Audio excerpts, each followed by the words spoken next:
when he got hit, got the guy as a head start. Your hand is down here, that's when we use the bombs out. Yeah? It makes sense, eh? Yeah. Okay. So any other questions?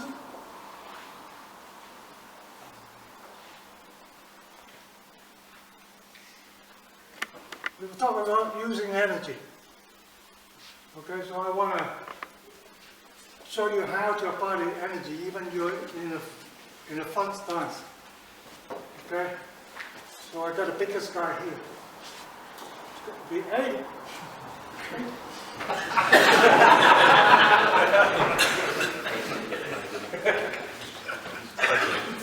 I can't even do it again. Take you off.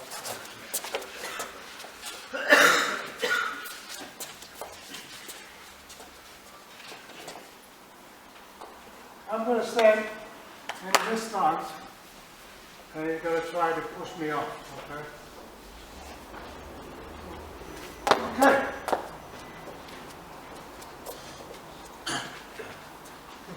That's what you're supposed to do. But now,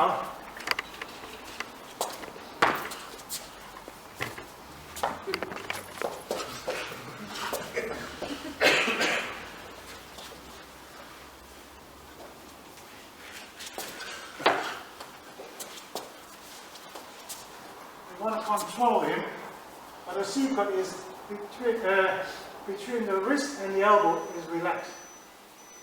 As soon as I tense my wrist, I'll be flying.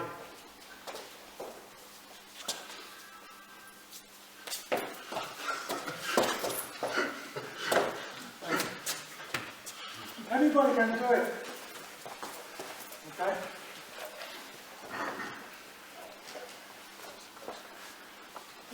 Right, so you want to try this third technique then. So as you pound, you go here. As you pound, okay, so it's better if you block here, still got that one to come through, okay? So as you pound, we're going to move a little bit forward to here.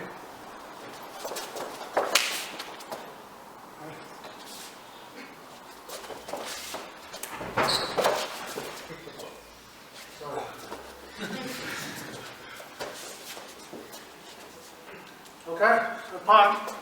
Second one is palm. You do this. So light, fold.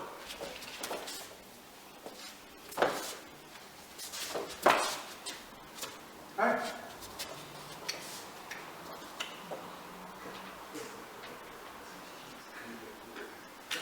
What do we want to try?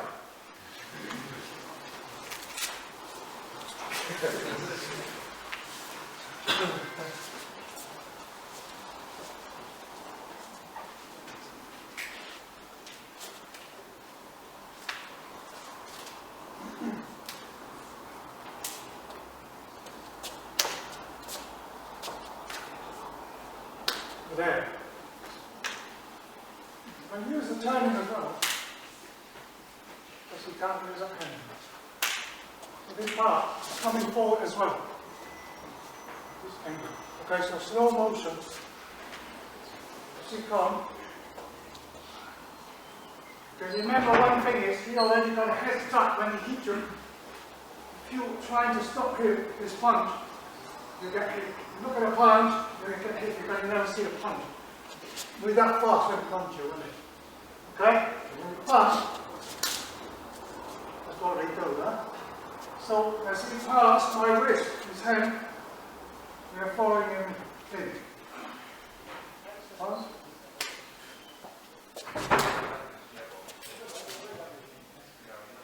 We shift.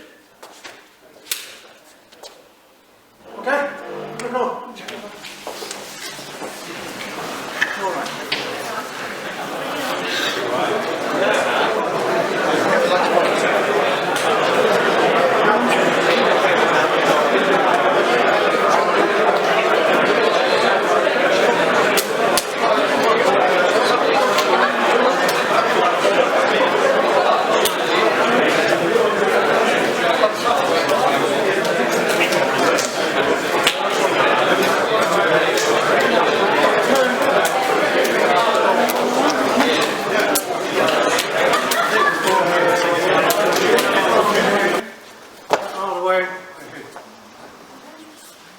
fold. What are you going to do after that?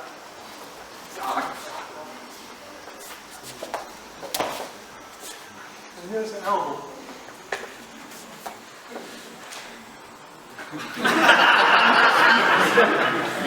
Coming in, bang. Okay? That's your target.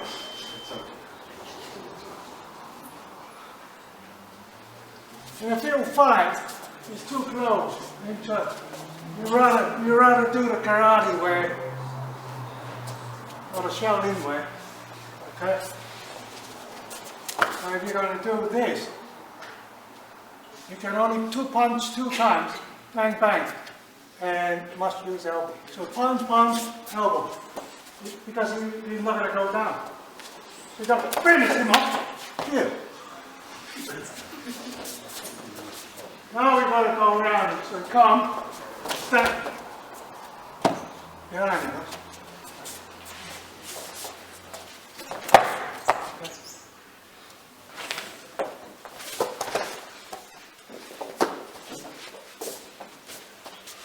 So very slowly. So take it there. Go around. Take him there. Back. Go again. Go bang. Take him. Whatever you like. Take your back. And finish him. Okay. If you punch me, what do you want? Just bang. Okay, you don't need any effort to try and stop him. Okay, bang, another one. Okay? Make all that for you to use. Okay, go!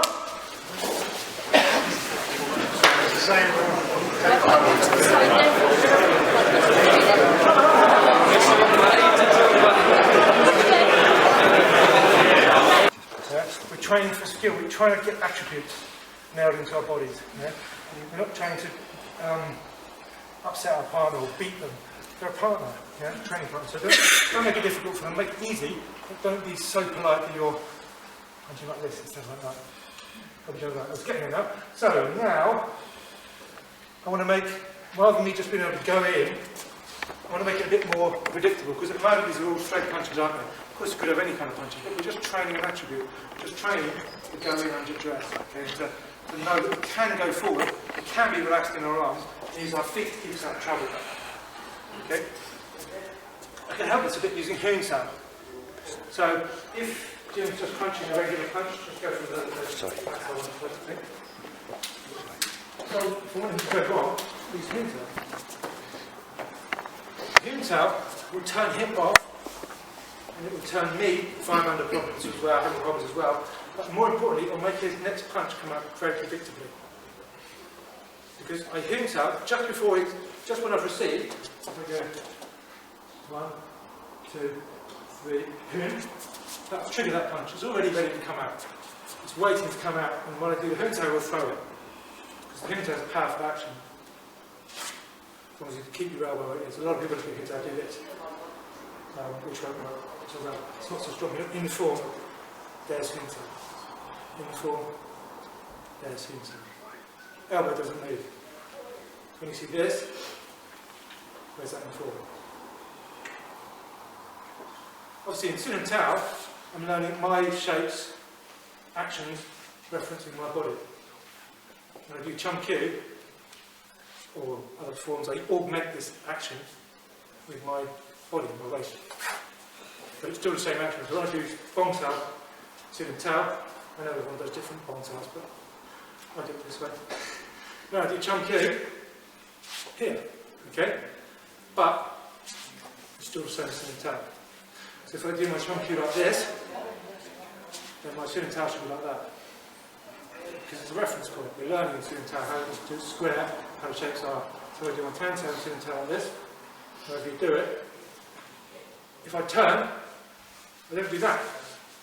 Because that's my Sun and Tao position. I do that, whole body things. Okay, so you've always got to draw your reference line back to Hin Tao. So Hin Tao, don't have to Hin Tao when we do this, because just the pressure of the back Tao will cause people to go wrong when you go wrong, because they're expecting the pressure. So if I went, just push on it a little bit. Here I'm looking down the barrel of that one. When Jim throws it, if I let go of it, he's gone wrong. Because he's expecting me to be here, which I can hit at. When I take that off, it'll go wrong anyway. It's a very small pivot, let it go apart, which is what we're kind of doing in the first step. So now with this drill here, just got the hat out, we've now got Hin Tao. Put it down. 1, 2, 3, Hin Tao. Does it matter what arm you're there or right? Yes, do you mean I can go here? Yeah, whichever one I choose, and you should obviously practice both. I can also leave my hand thumb Hin Tao here. Or I can reuse this now. So maybe, if you're Hin Tao, and that's a bit scary now, so I'll go this way. Yeah? Or I can use the Hin Tao here. So when I change that corner, you can think of it in terms of just punching. Don't really need people to punch because we all know how to punch, don't we? You can just train that with hitting bags and stuff. Hands. We're going to get this down, moving in, closing down, getting into range. Nice and soft.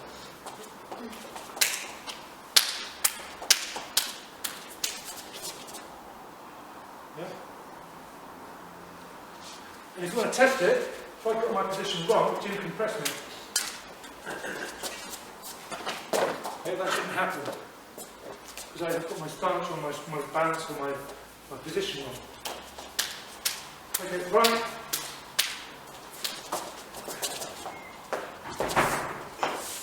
just this. Same as making this. Pressure that he gives me is going down. Because this line points down towards my waist. Yeah, so when I sit, and use it. Yeah? Okay, so same drill. Maybe try with a different person, just get used to it. When you change partners all the time. Always start off gently so you get used to each other.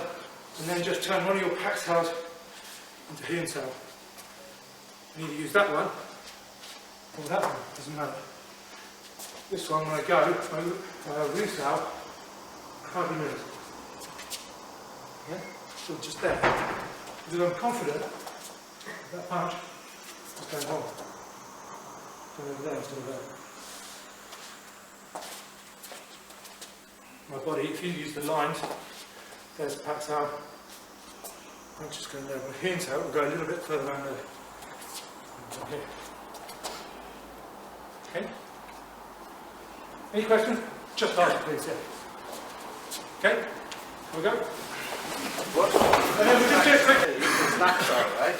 I don't know if I think everybody here can do lapso. Do they know what lapso is? Long and a punch. So from there, when he grabs me, I use my ball to defend. So from here, we're going forward and forward.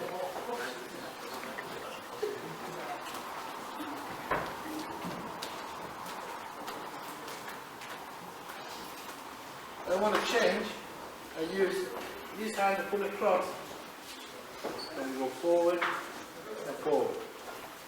Okay, everybody spread out, get a partner and start doing laps out. If you're not sure, stick your hand here and do the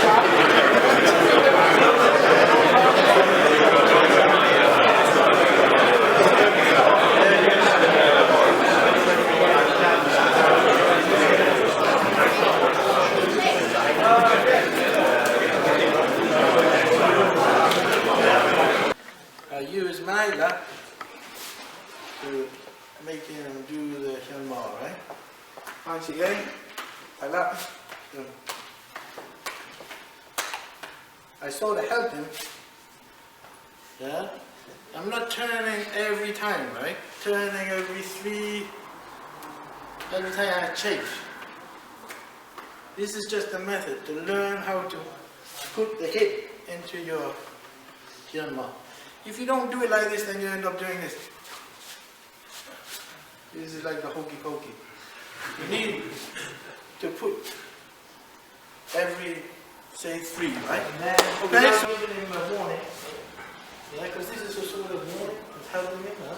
But if I just punch him, yeah, we can use what makes him more like alive. Okay, so you try every 3 or so, throwing just a punch instead of a lapping punch. Okay, quickly.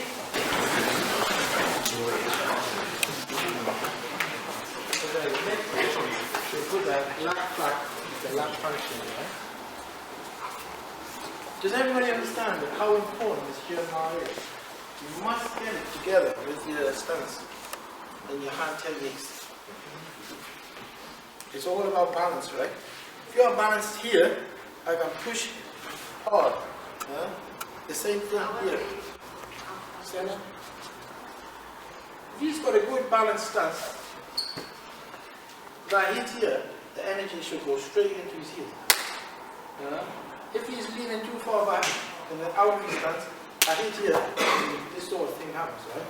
So it's very important to keep the energy and the hips forward. And when you turn, if he's in tan, say, I punch him, as he turns with his bomb, you should have the same thing.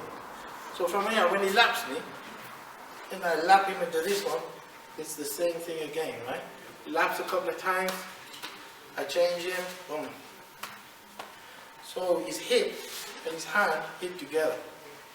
And this is really important. I can't stress how important that is, right? Because if it doesn't, this sort of thing happens, right? As I punch him, you go and you fall over. But if you look around, you see people doing that all the time.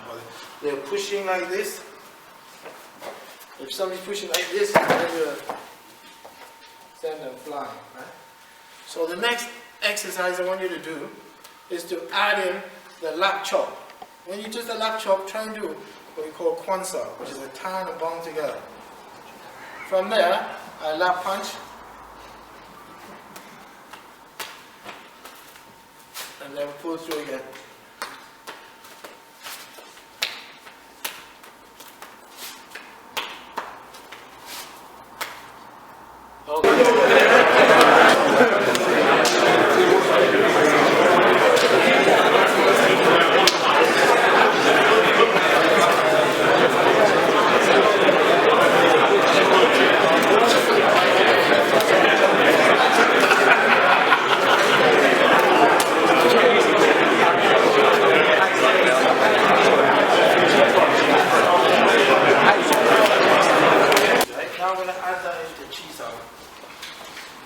Okay, so you start rolling and cheese up.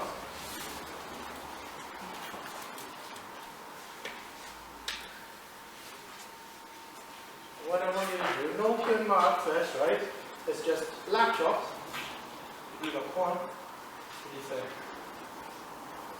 lap palm, you tap, you bend. Done, and punch. Okay? So it's 1, 2, 3.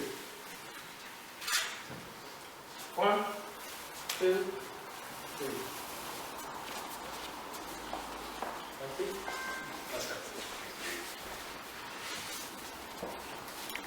Lap chop, lap pump. Yeah? Everybody happy? One more time. Grab and chop. Grab and pump. Pull down and punch. Okay? If you look at this, right? Now we move from ceiling top to chunky. When you start chunky, it's this.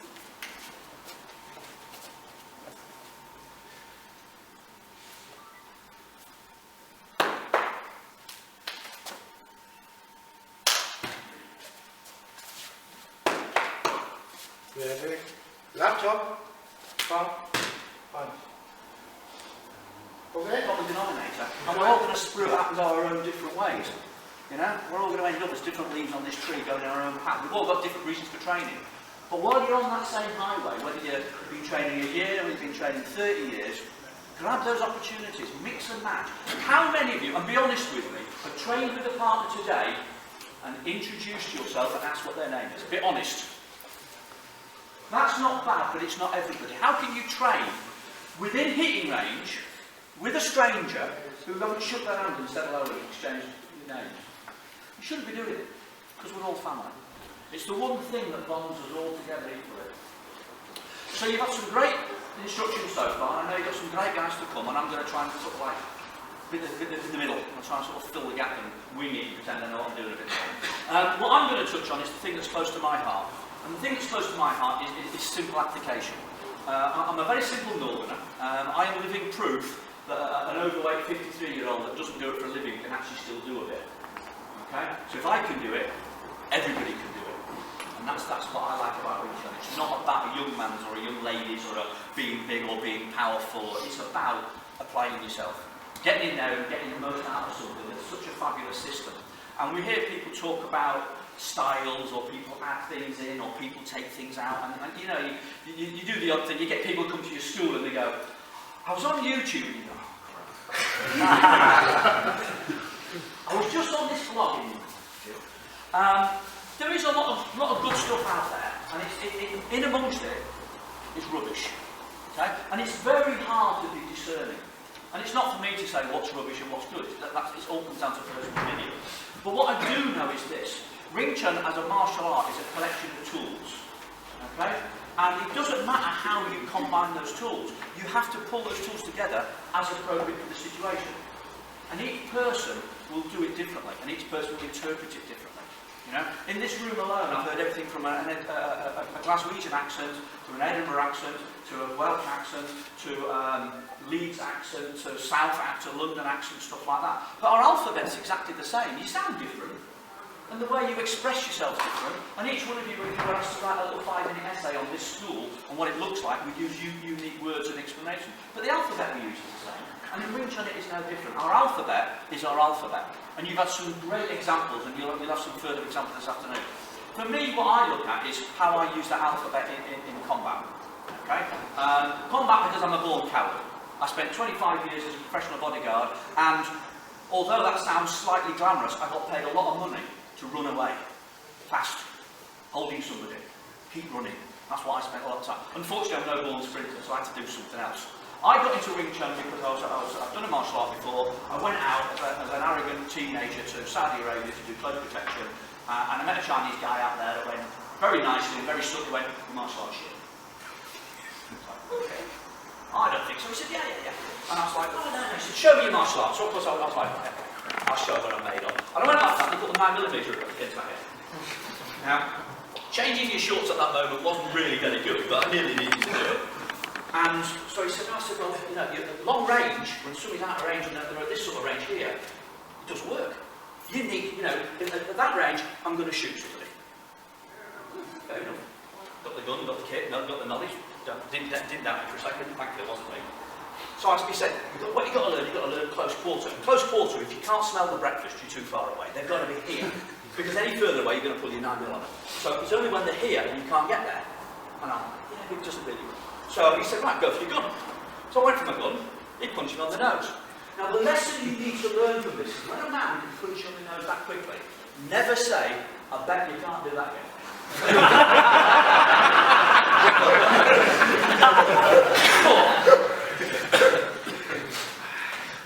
Never going to do that. And it changed my world. And Wing Chun changed my life. And Wing Chun has been very kind to me. It's got me some of the greatest friends on the planet. It's got people like you to come and see me, which means I don't get lonely, which I love. It's taken me around the world, and I've trained with and trained alongside and watched teach some of the most amazing people on the planet. So Wing Chun is not just a martial art, it's a whole experience as well. All I want to do is just share a little bit. If you take it away and you go, I like that, brilliant, I'm happy. If you go away and say that won't work for me, brilliant, because you're thinking for yourself and you're not trying to be a clone of someone else. And if you go away and think that's rubbish, at least it's something you're not going to waste your time doing, and I'm happy with that. Because my way is my way. I'm not, you know, none of us as martial artists teach out the textbook. We share. I don't class myself as a teacher. All I do is share. And if it's what you want, great. If it's not what you want. For me, therefore, I look at close combat. How do I get in there? How do I deal with the problem fast? And how do I get out there before his mates join in? That's all I really ever want. If I can borrow my expendables, are you sure? Excellent. Okay, so when I look at a person, the idea of facing somebody, I mean, whom I look is my size. Some of you guys, I mean, you know, I saw some of the size of you guys over there. I'd have to take a taxi from his fist to get to his chest. They're quite scary, some people. So when I look at people, I get a bit worried about getting involved with them and fighting with them and stuff like that. So I've got to close it down bloody quickly. I don't have a choice. And I've got to get in close, because if people are bigger than me and longer reach than me, then the problem I have is I can't get there fast enough. Every time I want to hit them, and I just keep running into their firing range, I just get really pissed off. So I want to be in close, and I'm going to spend my time getting really time close. Okay? So what I'm going to do is I'm going to play a little bit of that. When I look at a person, I don't see a human being, because if they are a true opponent, they haven't got that courtesy as far as I'm concerned. They are somebody who's going to hurt me or hurt mine. And when it comes down to that, as far as I'm concerned, you know, I would rather talk my way out of the situation. I'd rather run my way out. They try to back off, then they back off, and they back off. Eventually, you're going to run out of space. He can, as an attacker, he can throw 5, 10 punches. It doesn't matter if any of them miss. He's not bothered. He just keeps on going. He can get 10 out of 10 wrong. I'm going to board and run away. As an attacker, I've got to get 10 out of 10 right. I can't get one wrong. Trust me, if I could get 10 out of 10 right, I'd buy my lottery tickets. Because I'm a lucky man. Because the onus is on him. He only has to get one right, I'm down. I get one wrong, I'm down. So for me, you don't give them that opportunity. You go in and you go in fast. So what I try and do is I look at my opponent, and what I see is 2 weapons, feet, 2 weapons, the knees, 2 weapons, the elbows, 2 weapons, the fists, the head. Shoulders and hips can even knock me on my ass. I want to control it, I want to dominate it, I want to cut it down, I want to give them less opportunity to fire off, because they're going to try and hit you. So when that punch comes in here, I want to be in. And when I want to be in, I want to be tight and close, and I want to close them down fast. So what I'm basically doing is, what is the best block in the world? That's not a trick question, by the way. If you're still pumping on the inside, talk to me. What's the best block in the world? Move. It's not turn south or bomb south. Move. Ideally, Barbados. But if you're going to move, no matter how they're coming in, whether they're coming in straight, whether it's a hook, whether it's a jab, whether it's a cross, whether it's uppercut, whether it's a ninja flying kick, it doesn't matter what it is, to hurt me, or in the case of Umar, it's got to hit this point in space. So they're not going to punch over here, they're not going to punch over here, they're going to come in some format into where you can put this piece of space you occupy. Best block in the world is not to be still occupying that space when it arrives. Best block in the world, therefore, is to move in some format or other, however simply it is. Okay? And you can do it like you've just come off a kung fu set. Like that, or you can be a human, which I would suggest is a better way of doing it. So when that person comes in, I'm just simply going to move out of the way. But what I also want to do is close them in. So when I close them down, I want to be stepping in. So what I'm trying to achieve by stepping in is a very simple move. Move out of the way, best block in the world, and come back in fast. At the same time, I want to restrict what they can do to me very quickly. So if I put my foot on the inside, in this instance, and my knee on the outside, by putting my strike in, and I'm not putting a strike in because at the end of the day, I'm not quite sure how good the insurance has got it, but we'll leave it nicely. So I don't want you to hit each other. But for me personally, if somebody was trying to kidnap my 10-year-old, my thumb would now be somewhere inside his eye socket. Something like that. Okay? What I'm going to do, however, to slow down, is I'm going to move out of the way and crash. And as I crash, I put my foot on the inside. If he's got this leg lead, we'll deal with... Well, I always get the what in. Well, what if he's got the other foot forward? Then I'll deal with it. But for now, let's just pick what he's given me. Foot on the inside, knee on the outside. Weight on the back leg, so if he pushes towards you, you're supported and controlled, but nicely bent on the front leg. The reason for doing this for me personally is it limits his armour immediately. Unless he's double jointed, that fist can't hit me now, because I'm going to be controlling him around the elbow. And at the same time, I'm also controlling the elbow, so let's take 2 of the weapons out straight away. By putting my knee on the outside, he can't easily push forward and knee me or kick me. If he tries to go and lean back to achieve it, I'll just step in and drive. Because I'm striking here and pressing here, I'm putting the weight down the back leg anyway, so to lift that leg up and kick, unless he wants to fall in a heap on the floor, really is not a very easy option. Sticking my thumb in his eye, straight through the trachea or whatever I'm going to hit him with, that's going to take out the head of the weapon. Unless he has got elastic bones, that elbow can't reach. So the only thing I'm still, at this moment in time, concerned about is that fist. And that cuts my job down quite considerably. So from looking at this massive army here, and just coming in here, I can come into a position where I can start to control it. Doesn't mean that they can't step back, doesn't mean that they can't hit with that hand, doesn't mean he's not going to try and bite my fingers, it doesn't mean he's not going to attempt to do certain things, but it starts to take the control back. And for me, that's what I need. I need the ability to take control back and discuss the problem and have a little chat as I move this kid his tender. I've got to piss him off afternoon. In my language. So from here, and of course, you don't actually have it.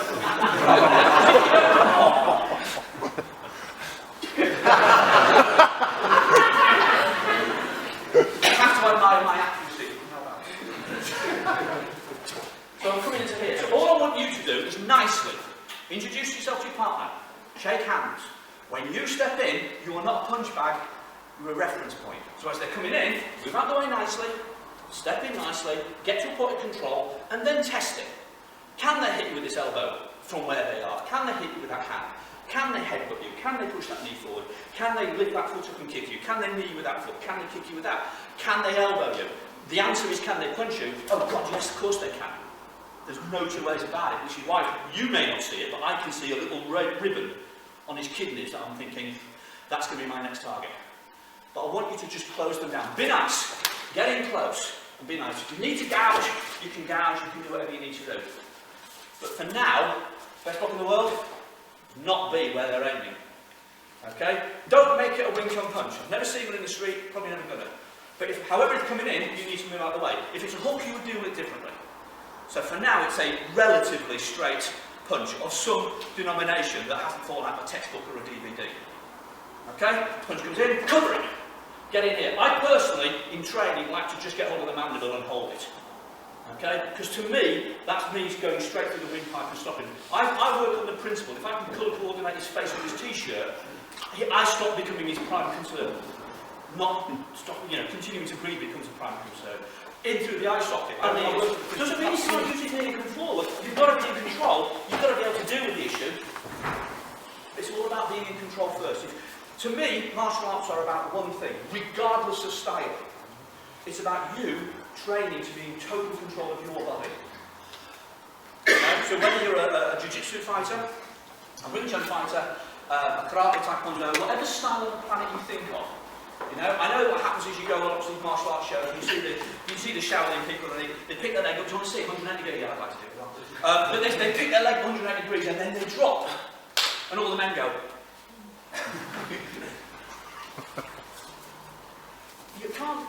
You've got to admire it. Whether you think it's practical, it's irrelevant. The skill and the practice to do that is immense. And the skill of a martial artist is to be 100% in control of your body. Because if you're in control of your body, in a situation where the timing of which and the reasons for which are completely out of your control, then you can position your body here to here to here. The reason I happen to choose it is because in this instance I've done that. But from here I may not come to a place somehow that I want. It's all about you taking charge of your body. Which is why when people go, oh yeah, forms. Let's be honest. Sun Im Tao. Let's be really honest. I've just written an article for Wing Chun Illustrators and I've just said to the bottom of it, teaching Wing Chun is difficult because Sun Im Tao is so boring. As a professional bodyguard, I was using weapons, I was doing CQB, instructor ring, and they said, come and learn the dynamic art of Wing Chun. There's only one, instructors will tell you, there's only one thing more boring than practicing Sun Im Tao for 10 years. Teaching it for 30. And now we're going to teach you the best fight night in the world. Everybody go around and come to me. Right. But the skill of being in control of your body starts with the form that you're in control of and transcends into free application. So you're going to practice a little bit of free application. For now, we'll keep it very simple and we'll just explore it. If you don't ask questions, I'll take the lead. If you ask questions, we'll do whatever, we'll go with the flow of the questions. No idea where we're going to end up, that's part of this tree scenario. Okay, punch comes in, move out of the way. Okay, and then crash. Do it in one move. Into here. Nice and simple. Control the elbow, control the foot, control the knee. Be prepared for that, but don't chuck that at this stage. Okay? What I do want you to test is, are you in control of everything else but that? If not, reposition. Okay? And the hardest thing you're going to learn is how to get to the right place. So one thing that I learned was the 4 keys of Wing Chun. Position, energy, reflex, technique. Technique is easy. You can YouTube it, unfortunately. It's a bomb lap, it's a time sal. Fundamental stuff, but it's easy to learn because you can see it, you can watch it, and you can sort of kind of copy it. Okay? Reflex Not so easy. The technique, for example, would be here. I'll just do a pax out punch. Pax out punch, okay? The pax out punch is the technique. The reflex is how I follow through if it gets in my way. Okay? You can see, you can see the technique here. That's easy. You can see the reflex. How are you going to take that away and practice it? Because you don't feel it. And energy, when I'm here in pax out, is just me just putting body structure and mechanics in the place, etc., etc. So how do you even copy that? The position is the hardest thing. Because it's a combination of distance from your angle to and the amount of rotation around all put together. So position is why I'm stood here at this moment. Okay? And it's a combination of my distance from, my hip angle to, and my rotation around. Which is why when you get to learn the job, it's the most important thing. Because it's static, so any variations you. Okay? So what you're going to practice, just try and pigeonhole some of that. I'll try and even remember I said it in about half an hour's time. Punch comes in, move out of the way, and crash, but one move. So from here, in. Any questions? Oh, come on, I've just thought through. I'll get a partner. Not the same association, because we're all one family, so it makes no really difference whatsoever. Okay, we all know that. It's controlled by the linear force of the tricep, predominantly. Muscles don't work in isolation. So make it really strong. Don't let me fall on my face. Really good. Can't sound brilliant in this direction. Okay? Really good, powerful technique. However, these muscles, because they are antagonistic here and here, will only work in the linear force. It doesn't work naturally. Push out. That way, just with your arm. Time. Yeah. Come on. Difficult to push out, isn't it? Considering his biceps size my quadriceps. Push out again. I can almost control it with one finger if you use force that way, where my entire body mass can be controlled in that direction. Yet I'm seeing when you're reach your chin. Here, when that next punch comes, I'm seeing this swinging outward action. And what I'm seeing is that as a defence. It doesn't work. Your body mechanics don't work that way. You need to be working linear force. Okay? You need the body mass to support it. You need the stance to support the body mass to take the full stance on the floor. Take the stance again. Okay? So here, as force is applied in this direction, it does two things. It lets it outwards because of the alignment of the skeleton this way, and it also takes it downwards into the stance. Okay? So as I'm applying pressure here, my side is taking the force down, which is why I can lean here with his elbow into his body mechanics to keep it strong. Yet one finger I can stop him from moving downwards. So you don't want to be using muscles that are weak, you want to use muscles that are strong. Palm how will work in this direction. It won't work this way. So when you are in this tight position here, and that hook comes, don't go outwards. If that's what your opponent's throwing as a hook, that is not a solution. It works because they're being nice. It doesn't work because it's effective. Okay? So if you are doing that, you need, and we talked about position earlier on, it's all about how you reposition the body. If that comes in, jamming. I have to go forward, and I have to drive forward in this direction, and I have to get into hook of the elbow. Okay? Trying to stop the wrist, or going outwards to intercept it is the wrong mechanism. Okay? Trying to stop the wrist is it's going too fast, it's got too much power, it's accelerating out, it's going way too quickly to be accurate on it. Okay? Its momentum will carry it through, and you're stopping it with the weakest structure you've got, which is an outward going tarnsal, which is not tarnsal at all. It needs to be driven forward. Stopping a hook of any sort at the wrist, it's like somebody nicking your push bike, riding around in circles going, no, and you're trying to grab the tyres. It's going to hurt. Get a stick and put it in the bloody spoke. What's what they do then? They fall straight on their ass, on the head. Okay? You have to intercept that hook. So where do you go? You've got to get it in here. It's got to go forward, and it's not wrist driven, it's elbow driven. Okay? It can't go out this way, because it's just going to fold. It's going to get stuck straight in your face. And then you'll look a complete tip with the knuckle marks down there and your hand over there. So if you're going to use tarnsal, try and just go back to the basic stuff. All the forms, as I said, the skill of martial arts being in control of your body. Use the tools that you've trained so hard on. Don't reinvent the wheel at the last minute just because you panic. You know? You stop doing rip shit and panic, and hopefully through training replace it with skill. Use it. Because looking around, you've got it. But occasionally you just go, reinvent the wheel for no good reason. So, don't mind you going back to the same drill a little bit. Let's just try it with the hook. Okay, so the first one's in here. If he throws a hook, jam it. Don't worry about the elbow, because that will follow that. I've never had a problem hitting somebody, so I always concern myself with them hitting me. Okay? But jam it in. Okay? And you've got to drive forward. The only thing I will say is that when you're training against a hook, try to understand what you're trying to achieve and try and understand the mechanics of the person throwing, because you don't want to injure somebody. When people throw a hook predominantly, what they do is they throw their shoulder forward first, and as their shoulder comes forward, the whole body goes behind. Our job is when that hook comes in, is to get in really sharp. I want to get in before the elbow is leading to the shoulder. I don't want to get in and try and stop it here, because now the body mass will support it and it becomes a more powerful weapon. I want to get into it to here. So much so that I jam it in here, and yes, okay, I've got that as a concern, you know, and maybe with this arm, it would be a concern, I've got to be honest. But I'm jamming it in here so much so that that shoulder is still going forward at that moment in time. It's going to pop it out of socket, you know, it's going to dislocate the shoulder, and I don't have to stop it very much. Yes, sir. It must be a point where when that fist is coming at you, that it's irrelevant. In what respect? So I don't disagree with you. if you stepped in, Yeah. you've dealt with it from the first part of the film, Yeah. and then choose to throw that punch, Yeah.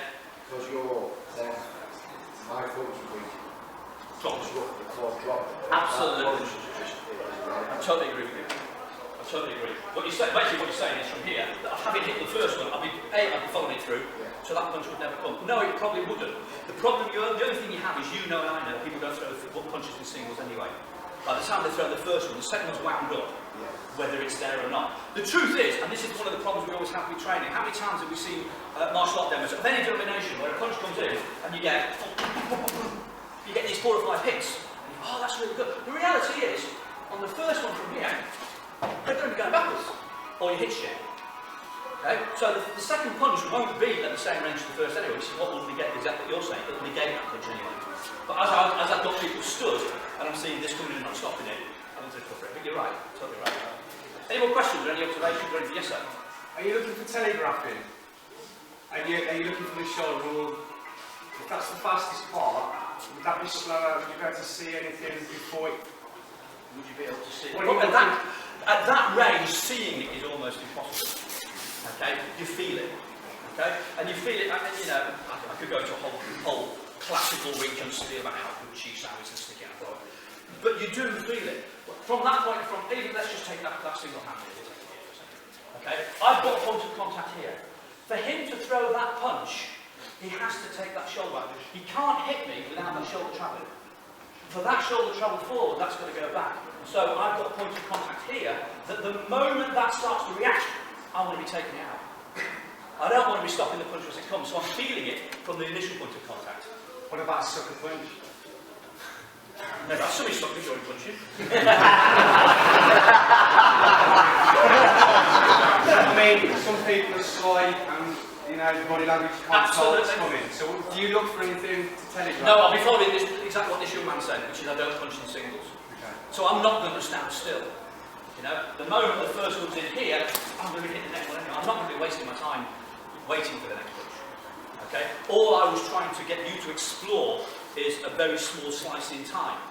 You know, and the slice in time is when you've got here. Let's just cover the question we always get. What if? What if X, Y, and Z? Because that's going to be the hand that's going to come. If it's going to come, it's going to be from that hand. It's not likely to be this hand. Okay? So that's all I want to cover. Reality is, I'm not going to wait for it. Why would I? I will be going home and getting the hell out of there and doing whatever I have to do to get the hell out fast. You know, running with the person I'm trying to protect against my daughter. That makes sense. But yeah, if you stand and wait, yeah, sucker punch and all that are going to come. People just blitz. They don't punch like they're doing demos. This is just pretty nice. Because when you look on the street, a lot of it, they seem calm and then they just sucker punch. And I try and get you from the side. So I just wondered if there's any signs that I've seen a telegraph before that feeling, before I would honestly say that through your training, you are learning body language and all these sort of things through part of your training. You know, over a period of time, you don't have to go out and study body language. You get to see how people move. If the shoulder drops, you know it's rising. If the shoulder lifts, it's coming. If they're leaning across, you get a general gist of how people move. Because you spend a lot of time sort of part of training, so you're learning that as almost as a byproduct of your training anyway. Okay? It doesn't, unfortunately, cover the impossible. I don't know if anybody saw the YouTube, sorry, the police footage. It was on the BBC News about the guy in Birmingham that was just sucker punched and knocked out, walking home. Probably a few two babies. Somebody came on, I don't know the situation. Steve, you here? Well, stop doing it. Did you? Yeah, I did. You're a cop, you know all the answers. What happened? I didn't hear it from the side. Somebody came in from the side, didn't they? Distracted him, and somebody just came and just knocked him out in one punch. You know, well, if somebody comes in from the side and you don't see them and it's like you're here, you know, lock up your teeth. I don't know what the answer is going to be to that. Better awareness of your surroundings. Yeah, I mean, you know, he probably could have dealt with it if he wasn't drunk, if he wasn't going home late at night, he was keeping his eyes open. You know, and there is an element of that within martial art training, as far as I'm concerned. One of the things. Sorry?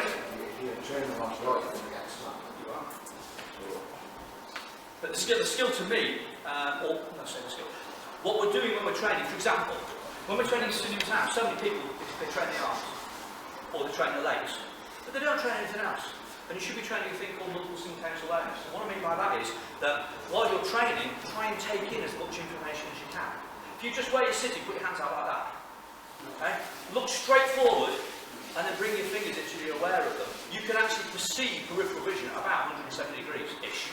Go top to bottom, bring your hands in, you become aware there and aware there. You can, that cone, you are capable of perceiving movement.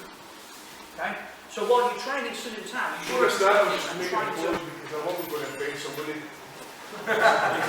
It's just the way it goes. The thing that I've noticed about a lot of Wing Chun is don't keep things in context. You know, the applications of the forms, some of them are nonsense. They would never work. Never work. You know, trying to catch it was mixed. So, Mick throws a punch, so if he throws a punch and he retracts this arm, right? Now first of all, look at the position of the fist here, okay? Now you've got Wing Chun guys now, I'm telling you, I'm going to offend you, so. They think this part of the form here is this, right? What if it's that way? Alright, what if it's coming fast? You know, start here. What's the chances of that? Ask yourself, you know, logical question, what's the chances of that here as well, okay? Now, if Mick was going to commit himself to a punch, it's going to come right through, alright? So then I'd have to try and go here and try and catch that on there. Is that going to work? No. Okay, now, where's Sean before I faint him as well? Right. I'll take the best example, sorry mate. The best example is this. See, every single technique in the form, every technique is for fighting. Because Wing Chun is violence. It's fighting. Right? It's not this mystical energy stuff and all the rest of that. Why did that go to Tai Chi or Qi Kong? To say at the end of the form, it's a cool down after a long hard day's work of 3 forms. It's nonsense. Fighting techniques. Fighting techniques. Okay? Also, to see if it's covering you for getting up on the ground. Nonsense. If Mick's on the floor, I've hit him. Okay? So if he's down there, first of all he's getting kicked. Right? So all this is not going to work. Second of all, that's what he's getting. Isn't it? So where does this come in? Now, in the form, you're standing up, right? If it was meant for covering up on the floor, the form would be here, right? So I'm starting at the end. I'll get to the beginning in a minute. So when you're moving your hands from here, the way I was taught originally years ago, this is how I do my third form, and it's completely different from yours. When I come from here, I move my hands up, and I kick and I come back. Kick and I come back, okay? Because, if I'm standing here, and he's punching me now, I don't know what hand he's going to punch me, I don't know if it's high or low, whatever, okay? So I'm here. Is that it? So I'll just use the hands first of all, right? When he punches me here, see my hands, okay? But I can't just go and then punch, because there's a gap, isn't there? especially with a Wing Chun guy who'll go boom, boom, boom, boom, or even a boxer who'll be coming in here. So if I go from here to this, I get that. So I need an interrupt, don't I? Which is a kick. And he gets that. So that's a simple example of what I'm saying. Okay? Now, some people will say parts of the form, it's just for practicing your turning energy and all this. No nonsense. Right? It does do that. Like punching a punch bag. Gets you fit, tones you up. But that's not what it's for. Okay? If you look at this position of the form, so when you go to here, and you turn here. So why is this hand in the top when it goes to the left, and why when we do the right, it goes in the top and the right? Okay? Also, it's the dummy form. It's parts of the hand forms, aren't they? So in the dummy, you've got this, and you've got this, haven't you? So what form does that come from? It's that. Double jump out, it's not a double jump out. Jump cue searching for the bridge. Punch comes in here. Here. Okay? I turn to my right, because that's what's holding his head. See? If he punches me with the other hand here, and I turn to the left. He's here. So this is what makes sense to me. Instead of practicing my turning energy. For what? You know, for other things that you're not going to learn.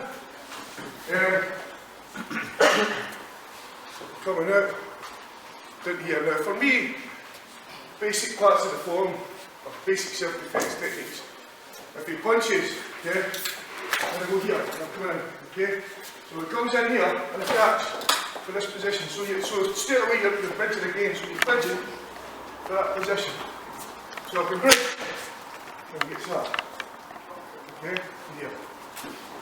Also, this part. I think this is one of the best movements in Wing Chun. This. Okay, it's everywhere. You see, for example, everybody's seen it in Chi-Sao. So when you're rolling in Chi-Sao here, you know, it works in that way. Okay? Now, when he punches me, stop it. Wait here. See where my hand is? Boom. So even if he snaps his hand back, you see how I interrupt what's happening here? So if he's going to double jab, if it was a boxer, if he's going to jab and hook, if he's going to jab and cross, doesn't matter. When he punches here, you see where this one is like? I'm forgetting this now because obviously that down here. Because you've got 1, 2, 3, 1, 2, 3, haven't you? If you want to keep it to the form, so when he punches from here, that's what he gets. Okay? So, if we just, I'll give you something to do, so fucking shit on you. So when he punches, okay, we're coming in here. Now look at the movements. I can still go here with two hands, because I might not know what's happening when I go through. There's Jeff Thompson made it famous, the fence. You know, you keep your hands up. If you stand at that and argue with somebody, you deserve to get punched in the mouth. Always talk with your hands. Keep them up.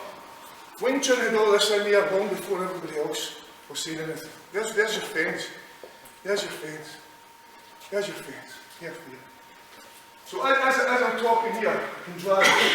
So as soon as I feel that arm's coming here, I can keep going with that one here. It's nice if you get a hold of this. It's really important. Boom. Drive it in. Yeah, you don't have to make that noise because that's advanced. Now this here, boom. Just so you go through. Okay? Safely. Easy. That's it.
he gets this.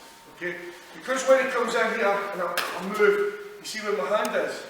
So when he retracts that hand here, it still interferes with anything that he could do quickly. It's not going to stop him from doing it, it's just going to slow him down, isn't it? By the time then I can hit him with this hand. Okay, now the beauty of this is as well, is when he punches here, it's reversible. You see, so when he punches, he'll go slow, okay?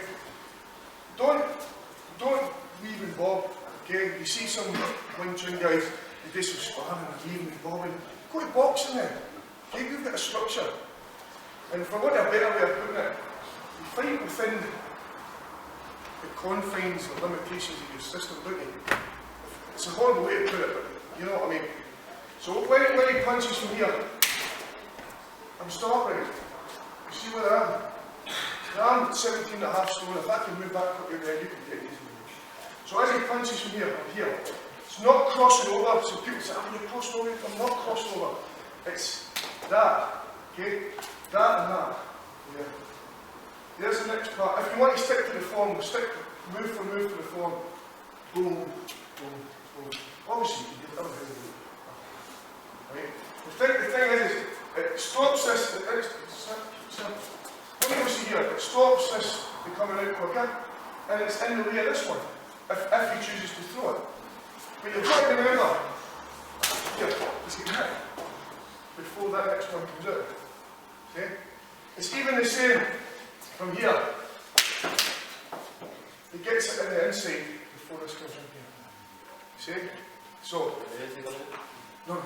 When it punches to this, so part of here, get this up to there. It's bridging. It's bridging. Yeah. And then you're in. See? So 1, 2, 3. Yeah? So outside gate, here. Yeah. Inside gate, everything. Try that. Make sure you start slow. When the punch comes in, it's asking a lot to get this right. I mean, you can do it. Oh, higher skill level, yeah. You can get away with that as well. If you do that. Yeah. Okay, so again, depending on how you get your third one, you turn from here. Then you turn it long, so you 3 of them, haven't you? You come back to here. Fist in the middle. Punch. Back sound. Now again, everybody's different. Do it that way. Here. Now every single move is a fight application. There's none of that there just because it needs to be there. It's a fighting application. So what happens sometimes is we have to do it, obviously sometimes for safety. For example, when a punch comes in, okay, if I go here, you see how I've got to work like this as safety. But when you're thinking applications, when the punch comes in here, so that's that part and that part in one move. People don't see what I'm telling them because of the pauses and the forms. Pause, pause, pause, pause, pause. You think, oh, why are you turning up right now? You're looking here, aren't you? Pause, pause, pause. Okay? Miss the pauses. So when the punch comes in here, that's that whole section. I've went here. Now, reality is that. Reality is not that. So practice like that. But don't have it. So when he punches it. Now, when I go here, you see when I'm lined up for that? I've already got a hold of his arm, hopefully. I'm not going to let it go on. You see this in all the forms, in the second and third form. Keeping a hold of the arm. Because that's why it's here. That's why it's here. Until it goes to here. So when he punches, I'm going to straight in slow motion onto here. This doesn't matter. This doesn't matter. You know, here. Boom! Through his face. That's it. He's not going to block that. this. Go this way. You see, you set up. You're going to punch here, you pack sounds, you fat sounds. Lovely, isn't it? Okay. So when he punches, you're not packing that in a million years. You're not. Unless, again, a higher level, you move your feet, you move straight away, all this kind of stuff, right? Good reflexes. That's the reality. It gets banged with it. Because when I'm coming from here, I'm going, doth make a noise there. Now look at where I'm facing. Here. There's my fat sound. Alright? There's my jump sound. And there's my fat sound. You see this hand here? This is every move is for fight. All of it's important. All of it's important. There's nothing there just to practice your training, just to loosen yourself off after a heavy duty 3 forms, or just to practice your turning. It's all fighting. All of it's fighting. So he punches from here, here, boom. If he blocks it, you know, here, he's still doing the form. Now there's my jumps out, slow motion. See, there's my hands retracting. And there's that one. Why people do this, I have no idea. Right? Honey? Okay. This here is at the end of your first form. If you look at the first form analytically, this is the only part of the first form that's got two-handed techniques, as in it's a combination. You know? The other things like here, these are all single-hand techniques, aren't they? Single hand. They don't necessarily have to be involved with each other. But you've got to fight 2 guys with you know, yeah. You could use that, you can use that. Okay? But this here, it's a combination, isn't it? And it's not, right, well, he beats the shit out of me with that hand. Right? Come here. If he punches me here, and I'm here, he blocks. Here. 1, 2, 3. That's, in my opinion, is what that is. Okay? So this is this part here. Because it's part of that. That makes sense to me. Okay? So, bomb, here, fist, punch. Here.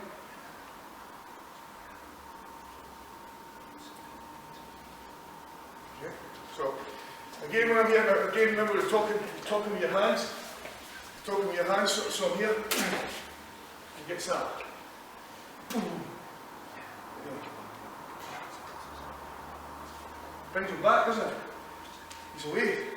Now he really wants to get away. Yeah, you can put a lock in for later. Alright, got that?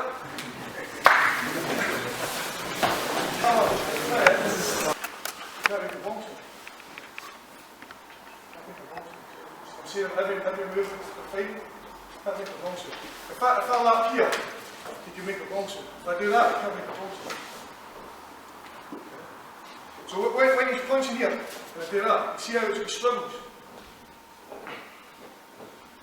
So you eliminate that, don't you? Yeah. So have a try at it though. When you lap, do a normal lap, yeah? Normal lap. Then do that.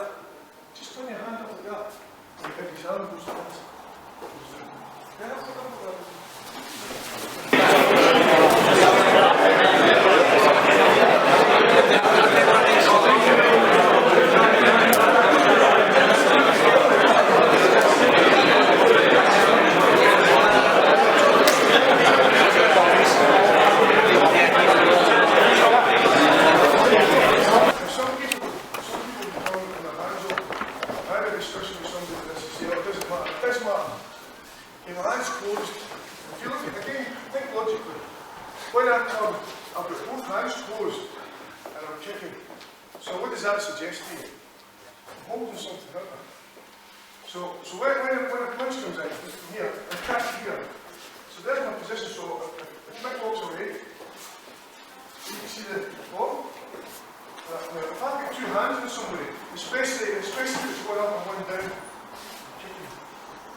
Now, some people say you're standing here and somebody punches you from there and you come like this and you kick like that and you're psychic. You know, spinal sense is tingling, you know exactly where the punch is so you can go like that. Get what I mean? Okay, or some people say, punch comes in, I overshoot my bomb, they push my bomb, because this happens all the time in real fights. Is it not? Punch comes in, and you cut. Now see that there, that's blocked. So he stays in that distance. I don't want to do this. That's silly, isn't it? Okay. So when he goes back here, I've got him locked in that position, boom, straight away. So that's your front kick. That's a good simple. Whatever, got that one?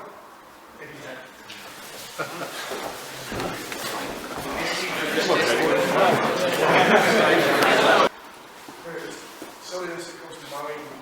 So when you've got your, so you've got your kick and you land, you're stepping along to here, then you punch. Okay, again, people do all these things, right?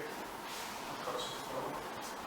Okay, if you've got a realistic application, no arm break or an uppercut to the chin, all that kind of stuff, then stick with that. Okay? For me, it's a straight punch. If you're here, then you have to finish. Look at the mechanics of the movement. When the punch comes in, there's your movement, number 1. There's your movement, number 2. There's your movement, number 3. And there's your movement, number 4. Is that not simple? Because people forget this hand. Look at this hand. Where is it going? It's pulling something, isn't it? Again, when I straighten up here, obviously, the same as you do, all this stuff that would be through straight, isn't it? So if I was punching here, I was going here, this would be there. Okay? So where are you punching? Yeah. Oh, so you hit here.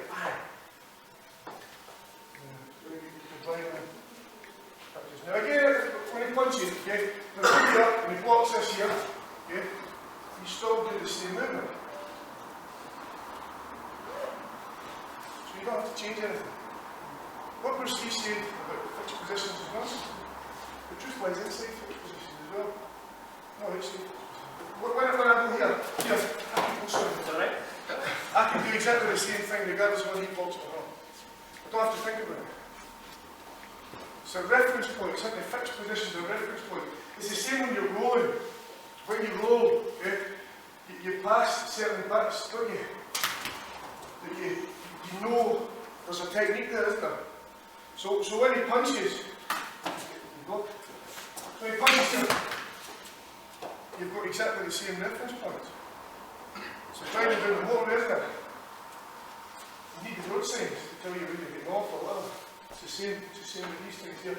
But obviously, when you're drumming stuff, you can pick things up from your forms. Because you'll go into these, there are so many ways you can move it. Yeah, okay? So, again, it's simple. The top of your hands here, there's your palm lap, boom, you go through. Yeah. When you go here, uppercuts, right? If you're right around there, if there's no uppercut, it's a straight punch through the body. See, when I've been in fights, if you look at real fights, and even the guys that fight in MMA, they get back around the ribs constantly. They don't feel it. In a real fight in adrenaline, or it's winter time with big jackets on, and you're going to punch somebody in the body. Why? Unless they're way up here, there's no choice. Okay? The punch comes in here, and I'm trying to do this. How does that look to you? And again, think of this. I don't even need the lap to do that there. See, you can miss the lap. I still go through the same motion, so I cover that here. Alright? So, have a go at it. You top of your hands and you punch, okay? So from this place here, boom, catch. And make sure it goes that way. I'm trying to be careful because I'm rubbish control.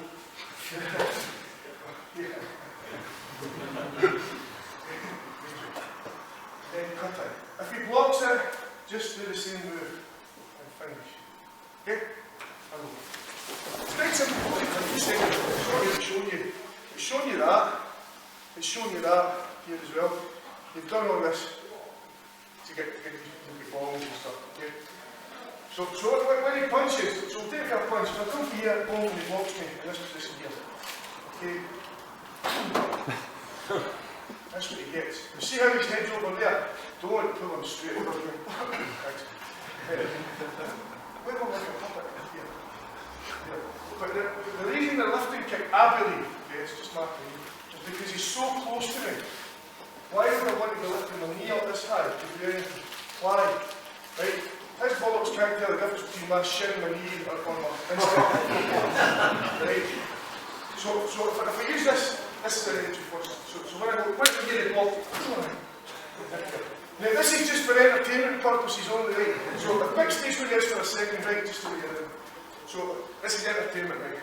So when I come from here, and I go like that, and then I do that, don't I? So he's kicking the whistle. Look where his head is. See my palms? Ish. Right? See when I make a tan sound in? He gets a neck kick. You try it, right? So there's a pad here when he catches, he gets that right there. And twist. Now, you don't have to break his neck or anything like that.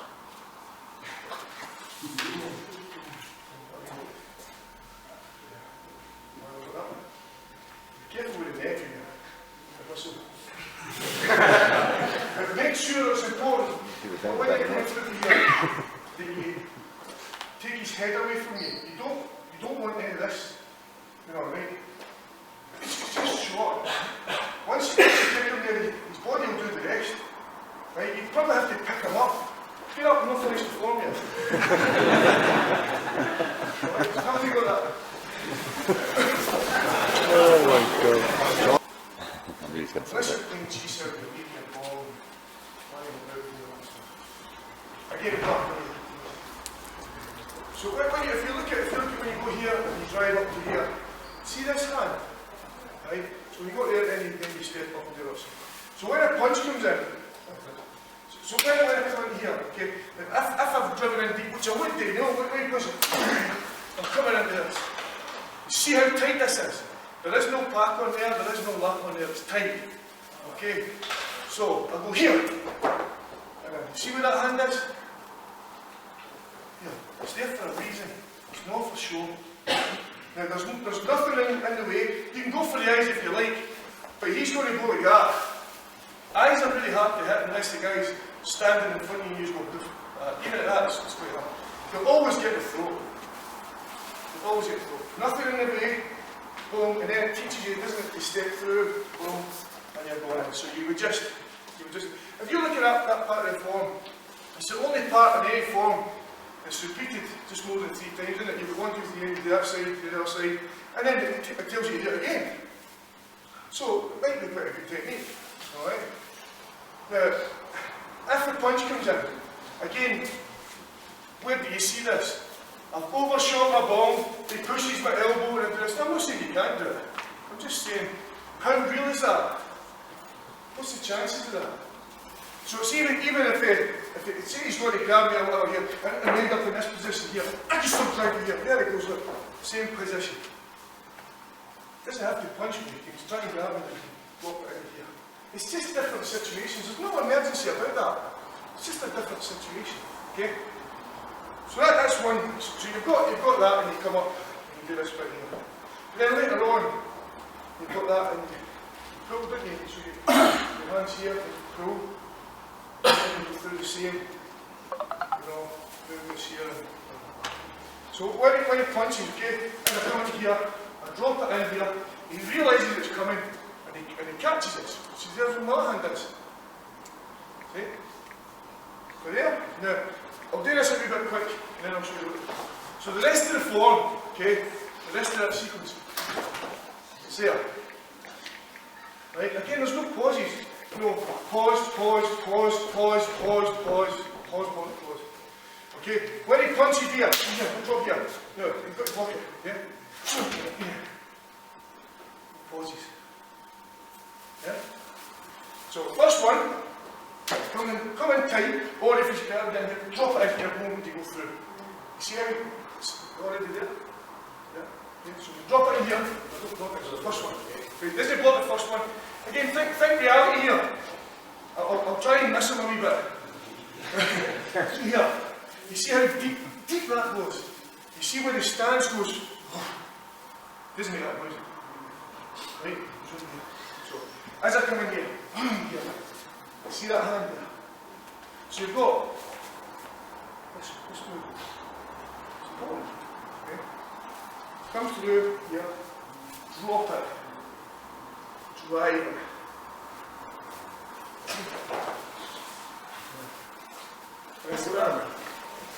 Everybody show me a human shape of your arm. Everybody.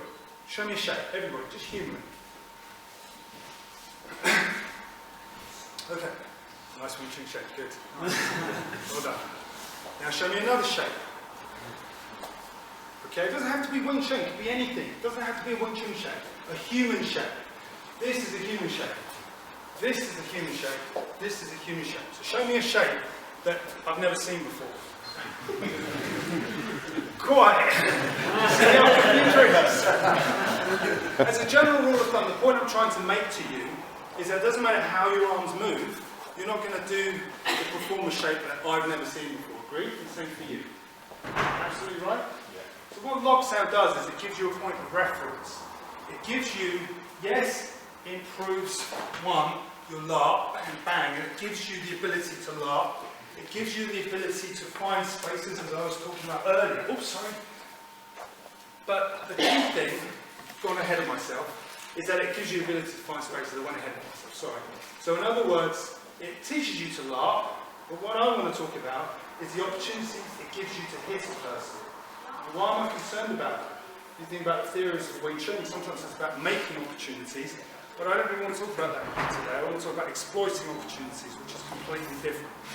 So, just to warm you up and to warm me up so we get used to working with each other, because guess what? You've got me for another hour.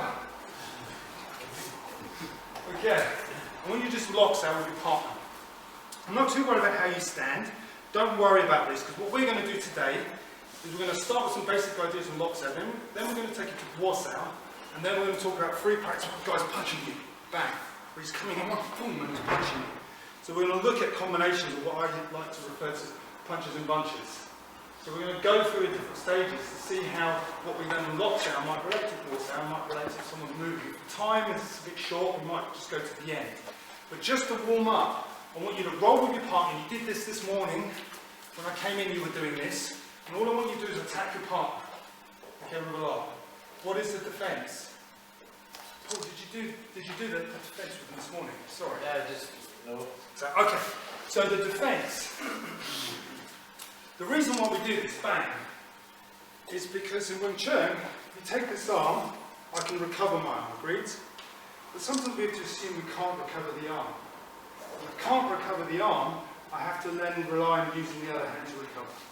Okay, simple concept. Yeah? The process of that, though, is that you actually have to learn how to relax. Because the nervous system, especially under pressure, forces you to do what? Tense up. Tense up, exactly, well done. So if I pull Dan's arm, bang, he's naturally going to do the reverse. Tense, tense, tense, if I pull your arm back, pull your arm back, which is counterproductive for your body. If someone pulls your arm and you pull your arm back, it's counterproductive. So what locks out at a simple stage teaches you, if someone pulls your arm, to let your arm go and rely on the free hand. Does that make sense? Yeah? So, from a simple point of view, watch how I attack. I know some of you attack from low. No, it's not politics. All I want you to do is attack from high. The arm's coming forward, and as the arm's coming forward, it's got forward momentum, so why not use that momentum? So watch as it comes in, turn the wrist, and hit. Now, the reason why this is good for you is because you'll learn not to go like that. Because soon as Dan goes, I pull his arm, what do? hitting, yeah, boom, boom, boom, hitting, as you saw earlier. Yeah, everybody, bang, bang, bang, bang, bang, bang. What we do in Wing Chun, we hit, strike based style. So what I want you to learn to do is when someone takes your arm, relax, let the arm go, and if they're attacking, use the free hand to slap. So the part here, and the knife hand is to the side of the neck, to the carotid. Simple? Once you've got that, don't worry too much, because people will say, oh yeah, but your hand's stuck. Oh, sorry, your hand's stuck. Don't worry, because the skill is one, to be able to control his arm. Free your arm. Does that make sense? Any questions? You just do it sideways arms. Why didn't you move? The easiest thing to do is sometimes to move. I'll do it again one more time, it means I've got back to what's in there, isn't it? Okay, so watch, slowly. All you're going to do, as you hit forward, he touches your arm, you turn your wrist. I don't want you to go like that. Why? The elbow goes down. Why do I want my elbow in? Well, that's more powerful, admittedly, because you use the lat muscle, so it controls my sensor line. So, can you see? Turn the wrist, just for you. Turn the wrist. It's well, you're not in my school, isn't it? Turn and hit. And I want you to hit at your partners. Crucial you do that. We're going to look at a series of attacks and counters, and re-attacks and re-counters, and re-attacks and re-counters. So we're going to be playing with this. In my mind, this should be like chess. You attack, counter, re-attack, re-counter. And I'm going to show you at the end of this how it all works if someone's throwing a few punches at me. Questions? Got it? Okay, let's go. Stand up. One partner. I didn't even see that. I'll do it next time.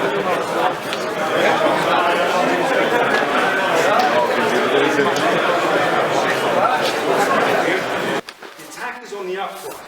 This is the upright. Because this arm is moving forward. You larp an arm, punch it, you larp an arm, two, that moves. You agree? Okay, a static arm is easy, it's easy kill, but the whole point is to deflect. Okay, it's to deflect. So if the arm's moving, I want to take it. If I larp from here, this arm's not moving, so I have no energy to exploit. Does that make sense to you? So I want to wait for him to go forward, and then I take this arm because it's coming forward. So it's equivalent to someone walking up to you, hey! Yeah? Are you not relying on his arm having some kind of tension in it? Because you can send it out with nothing in. So if you do the same drill, and when you go it that way, he just kind of turns and recovers his elbow. I don't see how he can, because if he's taking my arm, the arm has to come forward. Do you understand what I mean? He can't take my arm without committing it forward. Even if it's slightly, he can try and hold it there, but then he's not going to... Do you understand what I'm saying? He can't do this. Yeah, it's possible. It is possible, but then bang, it's possible, bang, bang, bang, bang, bang, bang, bang. You need to do other things as well. So, it's not really, it's about working together. Locks out a cooperative drill. We do this with our beginners. A few weeks into training, in fact, usually it's first day, second day, they're straight to locks out, bang, let's go. Because they need a reflex. The biggest question I have to get when people come to me is when am I going to start sparring? Now this is Wing Chun. You all train Wing Chun. Everyone's laughing. But you know the problem. The problem is we hit with elbows, we strike to the eyes, we so you are, bang, chop to the throat. Okay? You should be chopped to the throat. How do you teach a beginner who's coming in for the first, second week of Wing Chun? Alright, let's do some sparring. You won't go back the third week. Well, I have this joke, don't I? You know, you have a few guys, you teach them something like bong up to chop, and then they all chop each other, and then there's only one guy left. And I'm not training with that guy, I always say this is always my running joke. The point of what I'm trying to say is locks out is to improve your reflexes, because why do you want to spar? Okay, look, this is the biggest question, the problem I think we have in Wing Chun. Okay, this issue of sparring. Do we spar, don't we spar, should we spar, and how and what is the context of sparring? Okay, it's a big debate, and I would love to have this discussion with you because I'm a big believer that you should. But sparring is not fighting, and this is where the misconceptions come in. People think, well, I can spar, so therefore I can fight. But fighting and sparring is two different things. The intensity is different, the reality is different, the emotions are different. Do you understand that? If you want to have a fight. Sorry? If you want to have a fight, have a fight. If you want to spar, spar. Spars are playful. Even if it's a heavy sparring session and I'm not my partner out sparring, it's still playful. Do you understand what I'm saying? You're all thinking, really? There's rules. There's rules and there's a cooperation. We're still working together. That's the most important thing. Exactly. And when we're fighting each other, there's no cooperation.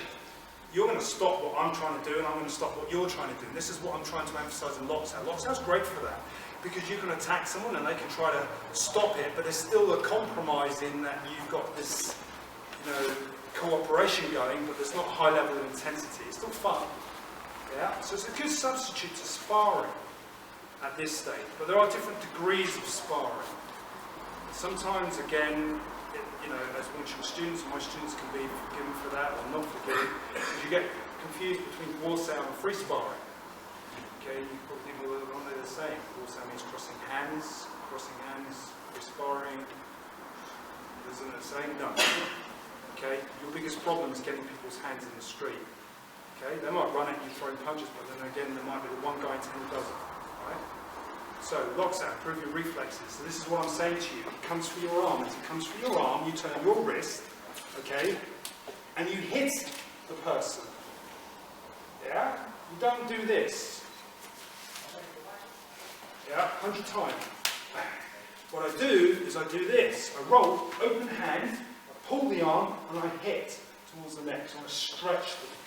Okay, it's not nice, but it's not meant to be nice.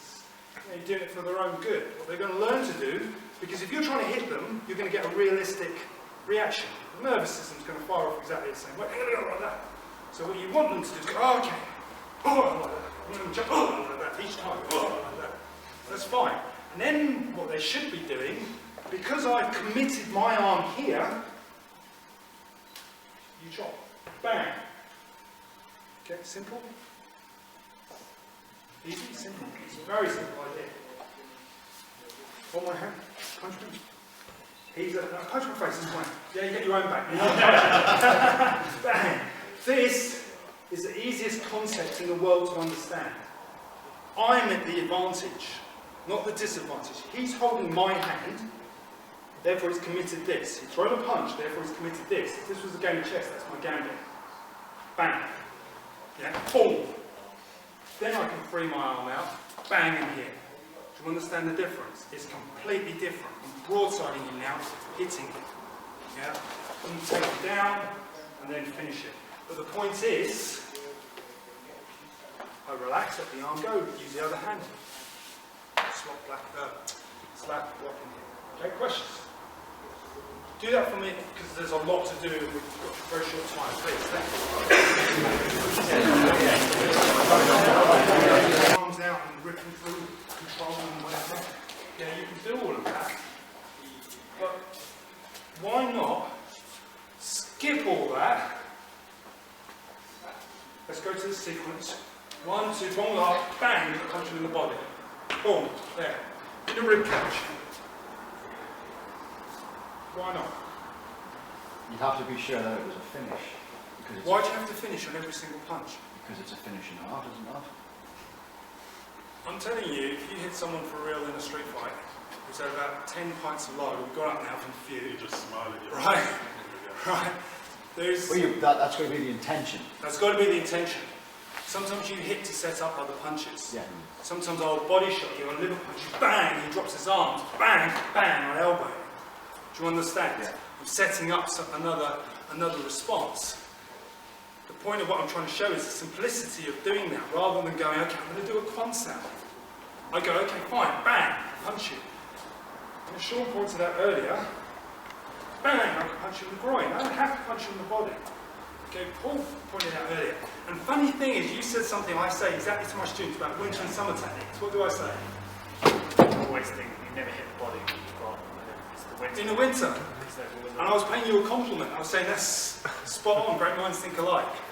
You're on my wavelength. The point of what I'm trying to say, and that's a valid point. Sometimes, you know, people wear thick coats. Punch them in the body isn't going to be as powerful as you think, as if in the summer. That's why I laugh to my students that we have summer winter techniques.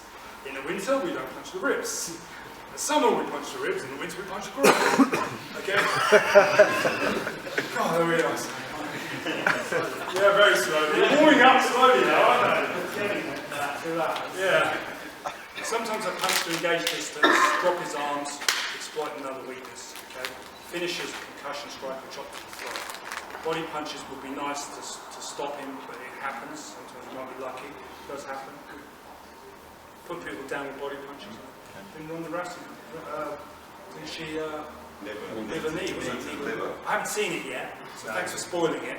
I'm only joking, I haven't seen it yet. I'm going to watch it when I get in tonight. Alright, are there any questions? So this time, this is what you're doing. It's a bit more complex now. Stick to the first layer if you're confused. Attack, shot. If you're happy with that, next layer, one, counter. If you're happy with that, next layer, recover hand. Oh! Okay, well he chops. That's the next layer. Next layer, I go a bit better. Recover. Bang! I block. Okay, now I'm suggesting to you, don't stick like this. Okay? But this is a personal thing. Okay? Because the way I like to do Wing Chun, I just like to hit people. Bang! I just like to get stuck in. 1, 2, then I'm in. Yeah? I'm in. And then boom. So, generally speaking, bang, go for the hip. Because if you can do that, why can't you do this? Do a boom, up, chop. Bang. Oh, sorry. Bad hands. You're right. I'll do this slide. So I'm getting excited. Bang. They let me out for a day. Okay.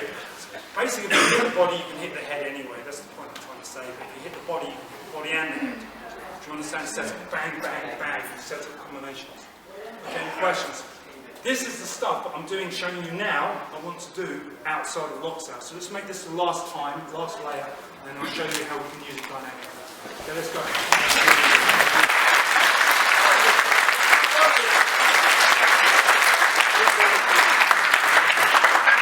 We're not intimidated in any way, yeah, seriously. I mean, I don't know how we're going to follow the 3 guys, but what we're going to do is we're going to look at Gulao Wing Chun.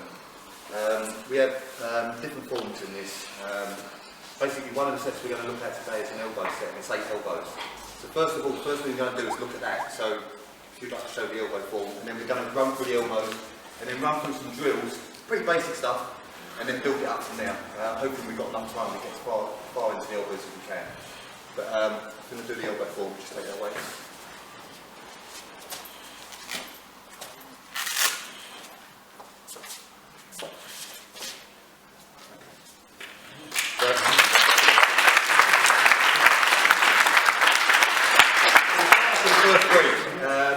First one obviously is a diagonal, straight down, then we've got straight up, and then we've got across. We've got drills that are set for this. So basically they're 2-man drills. Everything in Gulao tends to go from single-man form, 2-man form, then drills, and then we move it up, and we basically add pressure, or we add movement into it. So we're going to try and get as far into that as we can today. So the first one, I'm chucking a simple punch to Tuscan, and he's coming with the first elbow. Okay, so I'm not going to defend it at all, we're just going to get used to that movement first of all, and then we put the defence on after this. Straight in. Okay. One more time. Slow it right down. So we're going to slow this right down. I come with a punch, he's blocking it with a punch, so hopefully he's going to hit me. If he doesn't, he's going to pack out and come over the elbow.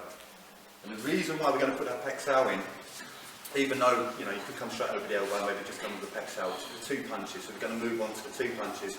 And we practice these 2 first of all, and then we move on from there. So if I chuck in 1, 2, yeah, that's where the pec-sal comes in. Okay, so I want to get this started as quickly as possible because we ain't got much time. So put the partner up and we go through it and we come round and we start doing it. But literally, in, back, over, yeah? This elbow. If I come into him and I'm going to punch and he comes in, I'm going to move. Simple as that. So we want to practice with this movement. And it doesn't matter if you do it with a single or with a double punch. If you come to the single, I'll come this side. If you come to the double, I'll just come this side. Just slip the punch and come this side. So I want you to get used to that movement. So we do it slowly. Yeah, do it slowly. Okay, so as I come in, basically just slip, bang, bang. And what you want to do from there, really. It's up to you, yeah? But just attack it one more time. Yeah. And you can do that with a double one as well, it doesn't matter, you literally just put the slip on the other side, yeah? And then we go from there, he can counter to that. Unfortunately, if I move, he's going to move as well. We're only going to do one more, because otherwise we could go on right. Okay, so as I come in, yeah, he's going to drop me. Yeah. Super movement. So if we can practice that, again, we are getting time here, so I want to get as much in as possible. Any questions, please just come up and ask me. Probably the easiest way to do it. Yeah, yeah, no problem. Okay, so come in slow, come in punch. I slip the punch. He comes in with Ganso, yes? As I come in from the side. If he doesn't move and he doesn't defend it, and I come in, I've got him open here. Yeah, that's all I'm going to do. Okay. Michael, can you show us it from the double as well? Yeah, yeah. So I face this way, yeah? No, from the two punches. You said Yeah, you go the okay. other side. Yeah, no problem. Yeah. Cheers, mate. So I'm going to go 1, 2, in, yeah? Okay. Same movement. Exactly the same, doesn't make any difference. You're still going to be slipping the punch, as long as it's just going to punch in here, yeah? So as long as I'm here, just to get out of the way of the punch. I'm not going to stand in front of him. And I'm not going to bother, if he comes in with a punch there, just try and pack so if I can move. If I don't have to touch him, we can sit him, done. There's no point. Yeah, just finish it as quickly as you can, obviously, not shit, but try and hurt him. Is that okay? Okay, I'm going to try that first. So you need to, basically what we're trying to get is that shape. Yeah? I mean, normally, you might be in this sort of position, and I want to bring it over.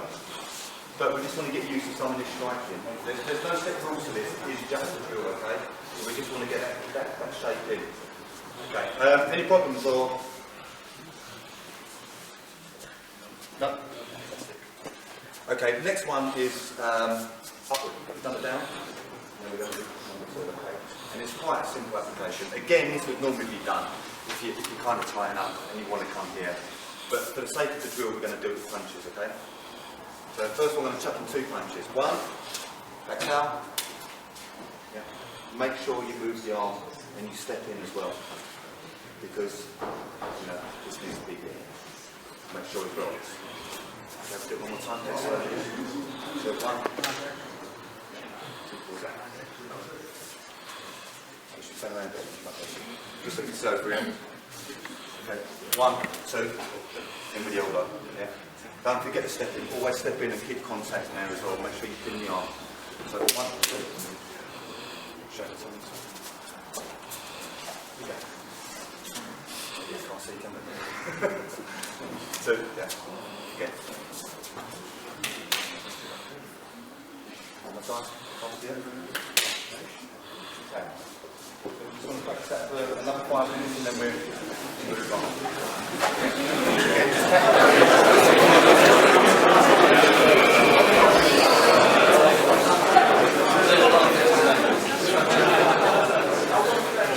Okay, so we've done the first 2 elbows. Done down, done up. This is, I would say, probably the easy one to use for this. Yeah, and it's good for defence as well. So we're going to work on just the first part before we get into attacking. So I'm going to attack him, he's going to try and hit me, I'm going to defend it, and then he's going to defend the elbow. Okay? So first of all, if you come in, yeah. He's going to defend. That's the first move we want to get to. So literally it's a hand pack in with the elbow. You can call it a land sail, you can call it a land cue, you can call it an elbow, whatever you call it. Yeah? Okay. First comes again. Straight. Then we're going to take the elbow down. So we're going to create movement. I mean, we all know that when you fight someone, or the chances are going to fight someone, they're going to have 2 hands, and even if they've got no martial arts training at all, they're going to have their hands up here. So even if you clear the first one, you've still got to clear this one. You bang to here, yeah? Because you come on the elbow. So what we're trying to do here is, yeah, come in here. Yeah? So we're going to work now 5 minutes, just sit slowly down. As it comes in, Chan, clear, in, yeah? One more time, slow. And then we're going to do from there, which is the next elbow.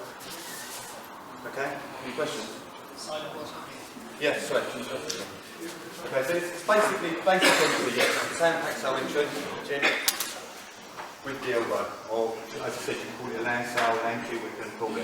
From now, we're turning to create, and we're bridging, come across the elbow, what we want to do from there, yeah? It's up to you.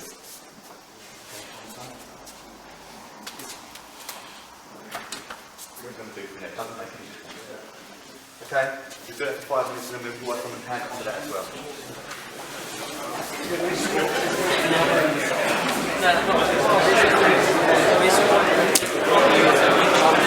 And it's going to be from a double punch, so 1, 2, come to the side with the side elbow, which is this elbow here, yeah?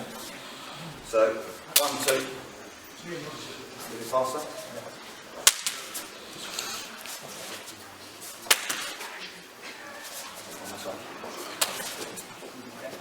Basically you want to clear, so you want to come to the side, this is where the clean sand comes in.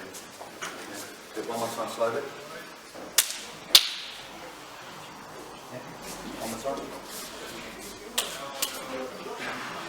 Okay, we just spend the last 5 minutes on that. So,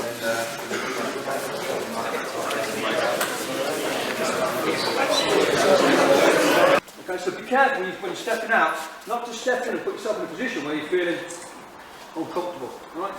Make sure you've got control. Don't get me wrong, I can do a lot of work from here. But what if I want to move? I want to move from here. Okay? This is where I want to be. Elbows nice and tight. We learn that here. Yeah? The Wing Chun, the elbows are in. Most good fighting arts, the elbows come in initially. Yeah? Protect your body, keep yourself in. The elbows are in, and the arms down, shoulders are relaxed, you're more economical, yeah? So I'll be here, working here, moving, fine hands here. Watch that foot coming through. Right, don't want that, so I want to know where I'm stepping. The Wing Chun here, working. Right, so next bit, so I don't want to dwell too much on it. We look back at this stance. Why are the toes turning? Why are the knees, but you know, what does this tell us? Right, the knee will always bend in the direction the toes pointing. Yeah? So when I'm in here now, controlling the centre line, I can start to use this. So it's not just a basic training stance, it becomes a really efficient way of knowing where he is. Yeah? So now, when I'm coming to the centre here now, I can bring my foot in controlling here. Obviously this side, don't need to. I know where he is. I can use it here, yeah? So what I like to do now is just from here, as you come round, just get that foot coming round, do a little bit of contact here. Because this is the start of your sticky legs, if you like, yeah? So we're going from a basic training stance into a sticky legs application. Everybody see? Has anybody got any questions? Except if you're sure or if anybody who's at that level. Don't ask me. Yeah, so in here, nice and tight. In here, watch these hands, right? As you're shifting, there's a lot going on. Elbow in, control here, control here. You've got to watch these hands on moving. Okay, so remember, don't move this way off balance. Come in, find the leg, and switch. And if you want to play a little bit, then get some moving, okay? Because the more you do this, the more realistic the Wing Chun is. That's my opinion. Yeah? It's not enough just to sort of. Okay? You've got to sort of get your stance down and use it. Okay? Because from here, this is more power coming out to come through. Okay, shall we go? Questions answered? Yeah? Does it matter if your weight, does it have to be weight 70-30 or does it make a difference? No, you'll find your weight distribution will vary from 50-50 back. But what you don't want is your weight going forward. Too much. Because when you think about it, there's nothing wrong with putting your weight forward if you're in control of it. You know, it's a bit like learning to ride a bike and then take your hands off the handlebars. Yeah? Once you're in control of the bike, you can do all sorts of daft silly things. Right? But if you've got to remember, if my weight's going forward, how much leverage have I got there? There's not that much. From here, I've got a lot more, okay? A lot more stable, a lot more moves there, okay? So that can be from 50-50, back tilt. The ideal is here. When I come into this position, what I'm going to do now, I'm going to come in here and take this hand. And all I want to do is get used to finding the legs as well. Okay? So a lot of the time, the fight or whatever is up here. It's all going on up here. But what's going on down here? The more contact we have, the more we can control, the more we can use. You know we've got the gates of Wing Chun, you know, we've got the high, middle, low. I want to be hitting high, middle, low. I want to be working every one of those areas as much as I can. So it's not just all about trying to punch him in the face, which a lot of fights are, yeah? When I come into here, I want to get into this position. I want to break his stance, which is where the sticky leg comes in, the conditioning of the shins and so forth and so on. So from this point, we're just going to go from this point here, up and through. If his hand comes to block, I'll drive through, it doesn't matter. Yeah? And you'll see all the little bits of Wing Chun coming out all over the place with this, because this could be almost like a jump application, like a chop, bang into his neck. So I don't just grab him, I'll hit him. Yeah, I'll hit him. Could be here, and just follow through, wooden dummy, pump, whatever. So all I'm going to do from here is just up and in, take a grip, okay? Just control this, the gums out, just pin it straight away. I don't want to know that. Now I've got control, now I can move him to hit him, okay? So this is where that footwork comes in, see it? So although I'm coming back into the centre, this is just to teach me how to dance, nothing more. Good enough. So I'm coming from here, I'm going to push his head this way, shift him, and start him here. Okay, so where have I got that? Yeah. So start from here, contact point, just pat down this arm, into the gums out, close it down. Get a contact on the leg, shoot this up and through. If you're this person, keep your mouth closed and your feet together. Because you guarantee one of you is going to go bang, and you're on the fat leg. Up and through it. And all I'm going to do from here, I'm going to push him this way and switch my positions. Oh, that's a lock on. There's a Wing Chun stand. Okay? I can kick off the front leg, I can drive it, go back. Shall we go?